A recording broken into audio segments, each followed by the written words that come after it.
దీప స్పృహలోనికి వచ్చిందని తెలిసి కార్తీక్ దీప దగ్గరకు వచ్చి దీపతో మాట్లాడాలని అనుకుంటాడు. ఇక దీప కళ్ళు తెరిచి కార్తీక్ని చూస్తుంది. చూడగానే ఏంటి కార్తీక్ బాబు, ఇదంతా ఒక కలలా జరిగిపోయింది, నేను నిజంగానే బ్రతికున్నానా లేదంటే నిజంగానే కళ అని చెప్పి అడుగుతూ ఉంటుంది. దాంతో కార్తీక్ అయితే కూర్చుని, లేదు దీప, నువ్వు బాగానే ఉన్నావు, ఇదేమీ కళ కాదు, నిజమే, నీకు స్పృహ వచ్చింది, నీకేం కాదు దీప, నీకు నేనున్నాను అని చెప్పి కార్తీక్ అంటాడు. అది వినగానే దీప అయితే మరి శౌర్య ఎక్కడ అని చెప్పి అంటుంది. శౌర్య ఇంటి దగ్గరే ఉంది అని చెప్పి అంటాడు.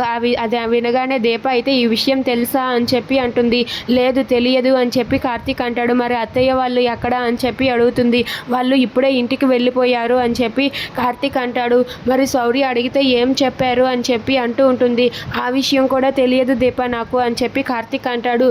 సరే దీప, నువ్వు మాత్రం బాగానే ఉన్నావు కదా, నీకు నొప్పి ఏమైనా తెలుస్తుందా అని చెప్పి అడుగుతూ ఉంటాడు. దాంతో దీప అయితే లేదు నాకేం తెలియటం లేదు అని చెప్పి అంటుంది. దాంతో అక్కడ ఉన్న కార్తీక్ అయితే మత్తు ఇంజెక్షన్ ఇచ్చారు కదా, నొప్పి తెలియదేమోలే అని చెప్పి అంటాడు. ఇంతలో అక్కడికి డాక్టర్ నర్స్ వస్తారు. ఇక డాక్టర్ రాగానే హాయ్ దీప, ఎలా ఉంది, ఇప్పుడు బాగానే ఉందా అని చెప్పి అడుగుతుంది. దాంతో దీప అయితే బాగానే ఉంది డాక్టర్ గారు అని చెప్పి అంటుంది. ఇక డాక్టర్ అయితే దీపని చెక్ చేస్తుంది.